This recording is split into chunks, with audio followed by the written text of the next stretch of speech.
3 stories from the 911 operators of Reddit. What call will you simply never forget? Story 1. A Killer in the Family, by Sweet Low Rain. Not me, but my sister is a dispatcher. One time she received a call from a man who said he just killed his sister and brother. She kept him on the phone for 5 or 6 minutes to make sure he didn't run before officers arrived. She got him to admit they had all been drinking and playing cards, then got into an argument when one of them accused the other of cheating. The other two went to bed, but this guy stayed up stewing. Apparently he couldn't let it go. He shot each of them in the beds while they slept, then called 911. I heard a partial recording of the call and she sounded calm AF. She told me she was screaming on the inside the entire time.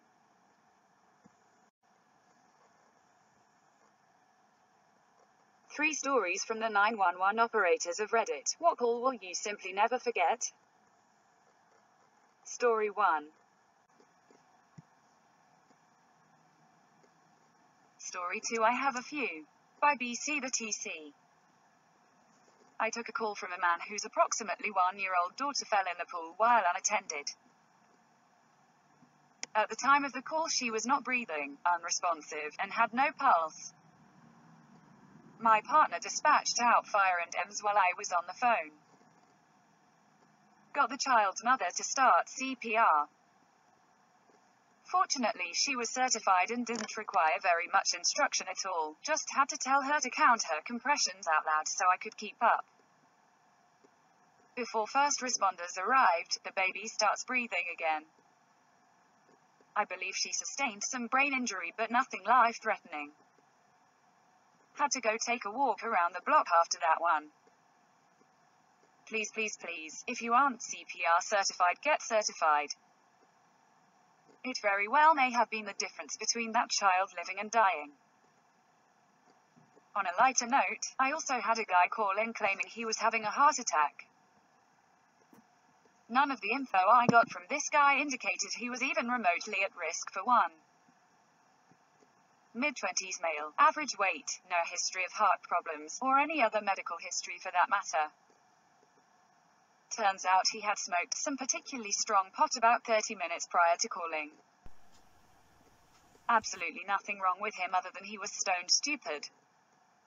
We got a pretty good laugh out of that one.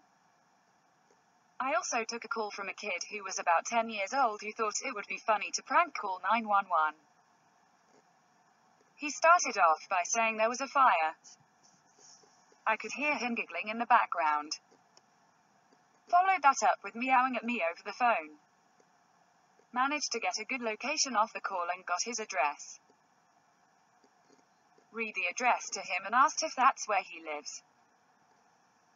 Click. Alright, got you now, you little shit.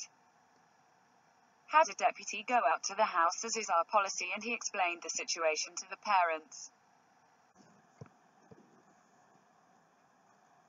Story 3.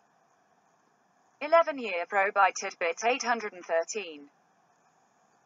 I've been a 911 dispatcher for 11 years in a medium-sized center, population approximately 180,000.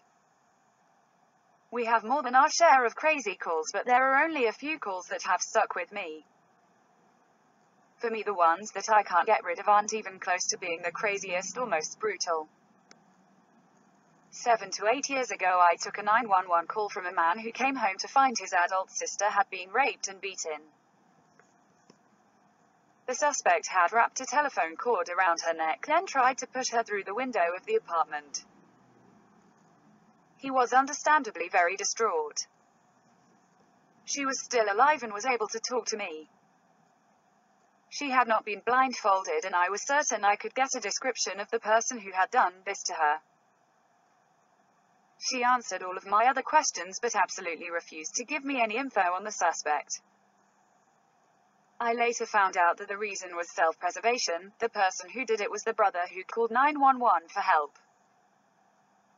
He was so believable it really messed with my head.